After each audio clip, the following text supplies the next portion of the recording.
Assembly चल रही है ना जनरल हरा वाला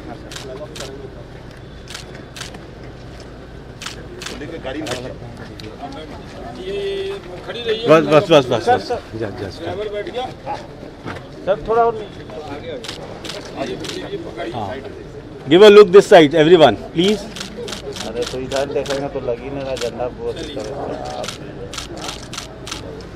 झंडा जो है एकदम हरा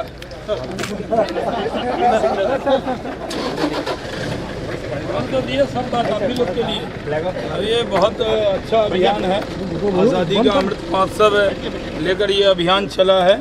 यहाँ से ये लोग गोरखपुर तक आज जाएंगे और एमएसएमई के ज़रिए एमएसएमई को बढ़ाना है और बिहार के जो आज़ादी से आंदोलन में जुड़े हुए लोग हैं उनका सम्मान करते हुए लोग जाएंगे।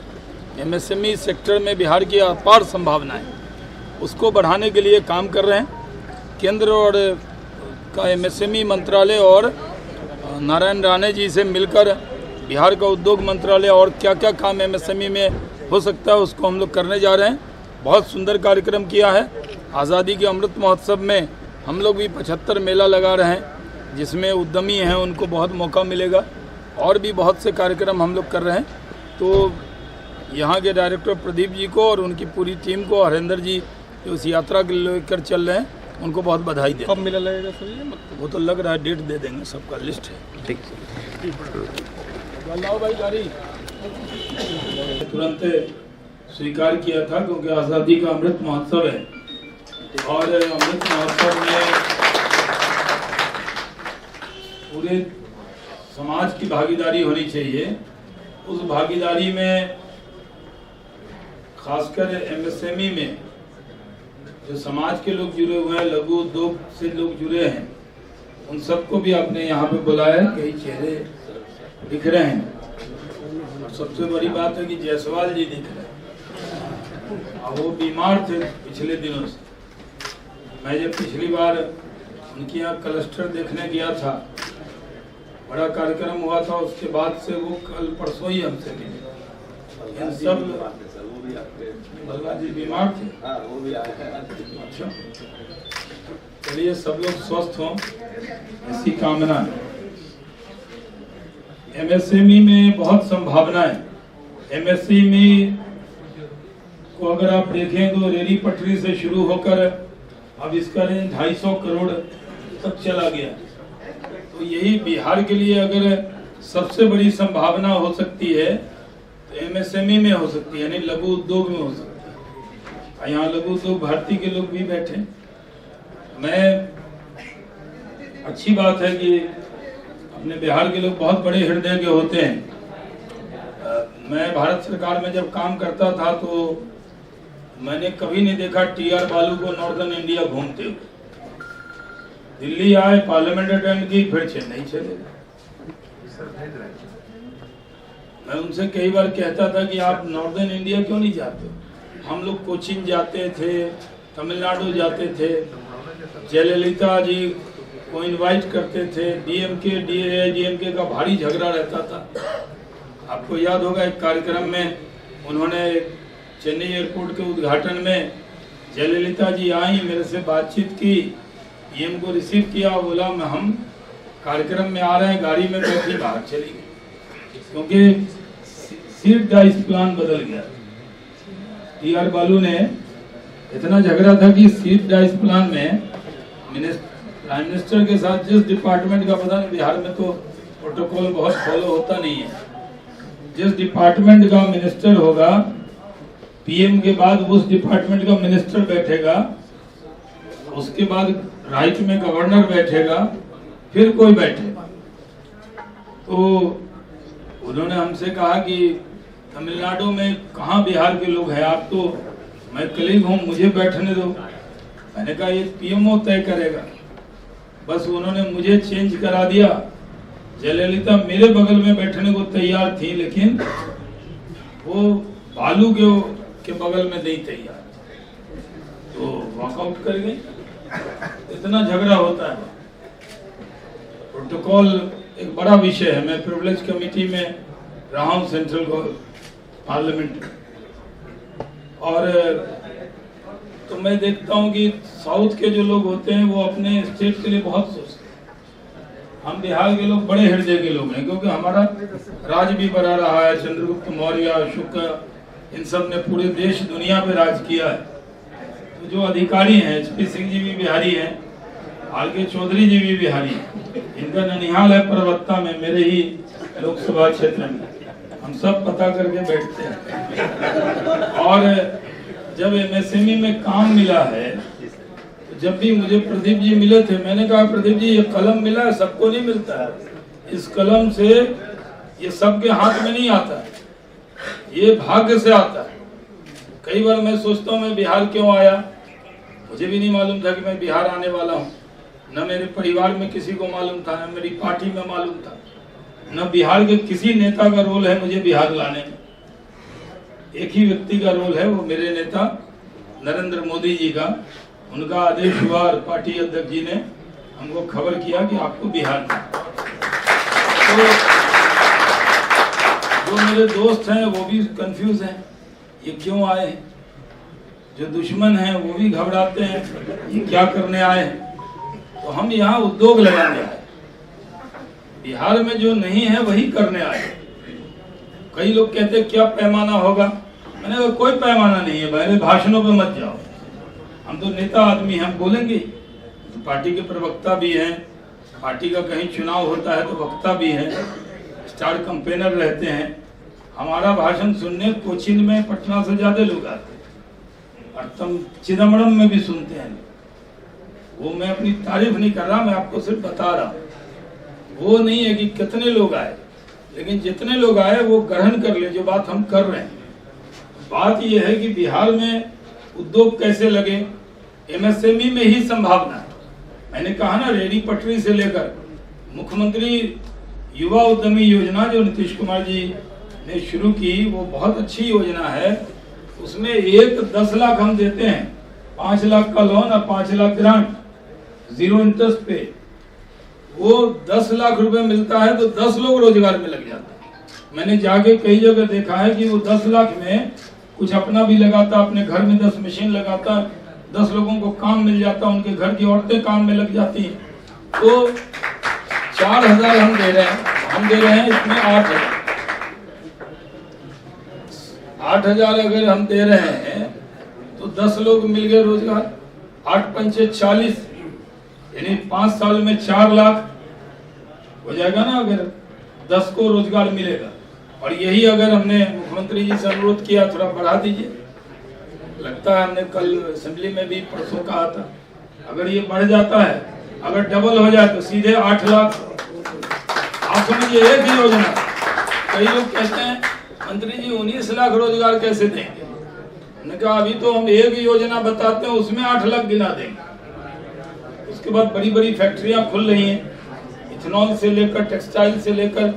लेकिन पैमाना क्या हो, जो हमारे क्रिटिक हैं उनको मैं कहता हूँ SIPB का फुल फॉर्म मालूम है।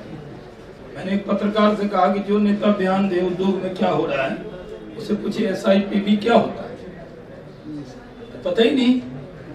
यही वो डेवलपमेंट कमिश्नर के नेतृत्व में कमेटी है, उसमें प्रपोजल आते हैं। आप ये देख लीजिए कि कोरोना काल में भी जब से मेरे जिम्मे ये काम मेरी पार्टी ने और ही मुझे तय किया कि मुझे मंत्री बनना है, और फिर उद्योग विभाग है मुख्यमंत्री जी के नेतृत्व में, उसमें हम काम कर रहे हैं। हमारा उनका पुराना संबंध है, एक साथ काम हमने केंद्र में किया है, पूरा उनका सपोर्ट रहता है। तो इसको करना है, चैलेंजिंग जॉब, तो उसको भी करने वाले हैं। लेकिन MSME में बहुत बड़ा लाभ है।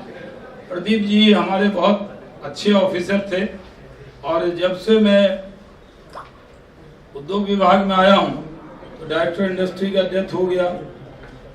एक ऑफिसर थे वो PN प्रसाद रिटायर कर गए, प्रदीप जी ट्रांसफर से यहाँ आ गए, तो कई नए ऑफिसर आए। तो जब प्रदीप जी जा रहे थे तो मेरे से जब मिलने आए तो मैंने कहा कि ये तो अच्छा, ईश्वर ने आपको एक मौका दिया है, अपने कलम से बिहार के लोगों की तकदीर लिखिए और तस्वीर को बदलिए, यही काम करें।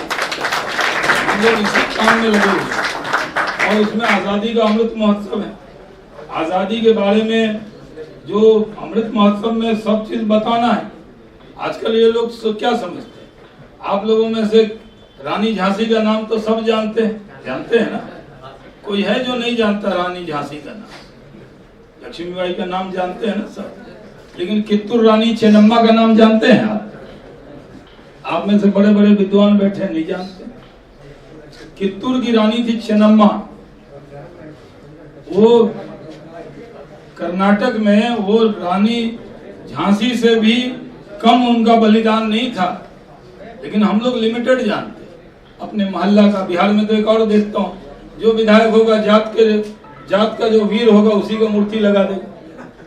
मतलब जैसे वो कह देता है, ये मैं नाम लेना नहीं चाहता, मैं समझ जाता हूँ ये कौन जाति का आदमी।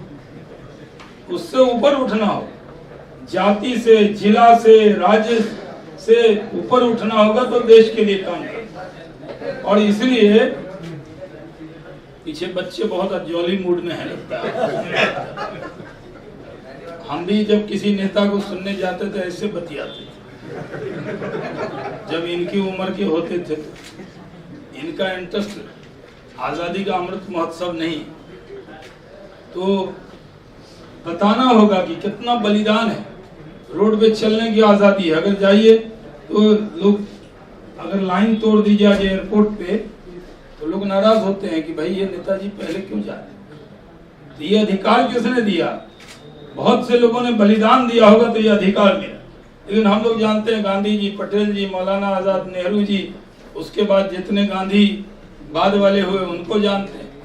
बहुत से लोगों का बलिदान है। तो जब आप यात्रा में जाएं, जिस ब्लॉक से गुजरे उस ब्लॉक में जो लोग स्वतंत्रता सेनानी हैं उनको भी याद करते जाएं, तभी आपकी यात्रा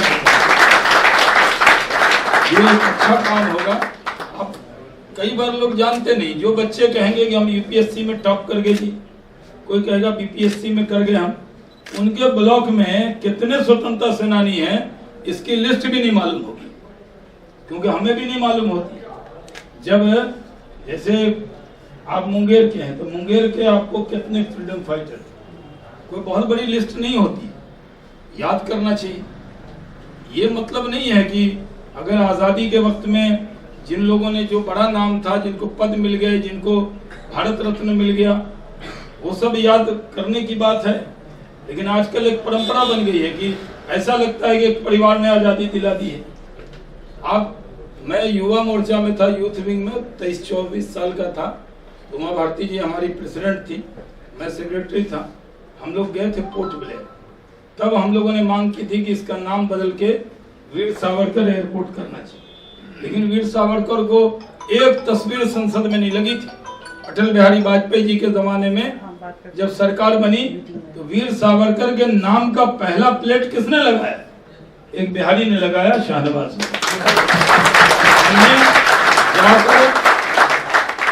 पोर्ट ब्लेयर एयरपोर्ट का नाम बदला, अडवाणी जी के हाथों से उसका उद्घाटन कराया और आज वीर सावरकर एयरपोर्ट है। जब आप उतरेंगे तो कहेंगे वीर सावरकर एयरपोर्ट पर स्वागत। कितना बलिदान था, 2-2 उम्र कैद थी। क्या था, कोई अंग्रेजों ने सिर्फ आपके लिए, जो आज नौजवानों को आजादी मिली है, उन्हीं के लिए तो इतना बड़ा बलिदान था। तो जब कुछ मिल जाता है, जैसे दादाजी का, पिताजी का बनाया हुआ घर मिल जाए तो लड़का कहता है कि नहीं ये ठीक नहीं है, ये ठीक नहीं है।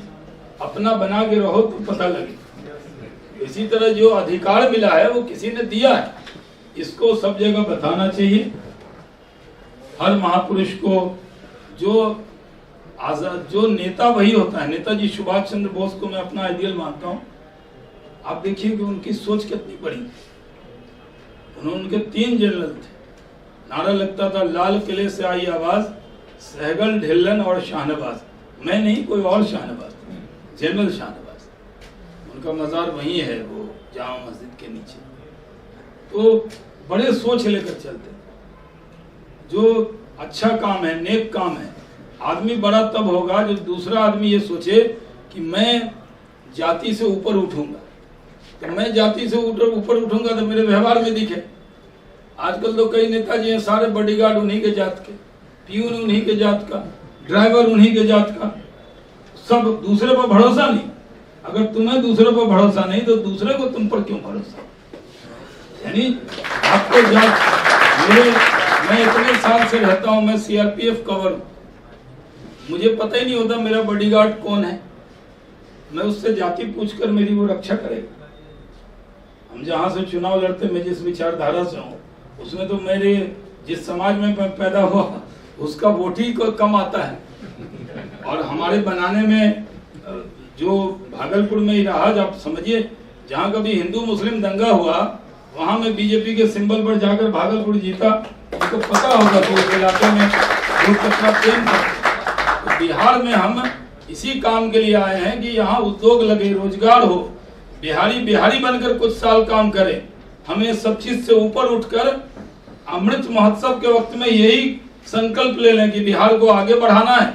और इसलिए मैंने आपसे कहा कि आप दोनों बिहारी हैं, तो कम से कम अपनी आपके कलम में जो रोशनाई है, थोड़ा बिहार के लिए भी उसका उपयोग हो जाए, उसमें कोई दिक्कत नहीं। कोई बड़ा काम नहीं होता। हम ही लोग बैठते हैं सरकार में, ये बनाना, चलो भाई भागलपुर लिख दो। ऐसे भागलपुर डिजर्व करता है तभी लिखता हूँ मैं। मान लीजिए रेशम का जितना काम होना था, मैंने कहा रेशम का क्यों नहीं हुआ। अब रेशम का काम सहरसा सुपौल में तो नहीं होगा, जो सिल्क सिटी है वही होगा। तो हम लोग काम, निर्णय जो होता है, नेता निर्णय कर ले तो बहुत सी चीजें बदल सकती। और मुझे तो अभी कम दिन हुए हैं या आए हुए, 25 अगस्त के बाद ही कोरोना काल में काम शुरू हुआ। अभी भी खतरा कोरोना का बढ़ा हुआ है। तो अमृत महोत्सव में आपकी यात्रा को शुभकामना देता हूँ। आप जाइए सब जगह, गोरखपुर समय पे पहुँचिए। धुंध का भी वक्त है तो ज़्यादा वक्त नहीं लेते हुए आप सब यहाँ पर आए। आपका आना भी अमृत महोत्सव में भागीदारी है। आपका आना भी, जो लोग यहाँ शामिल हुए हैं आज़ादी के जश्न में, 75वें जश्न में आप शामिल हो रहे हैं, तो ये मत समझिएगा कि आपका टाइम खराब हो गया, सुबह आए नेताजी का भाषण सुनना पड़ा।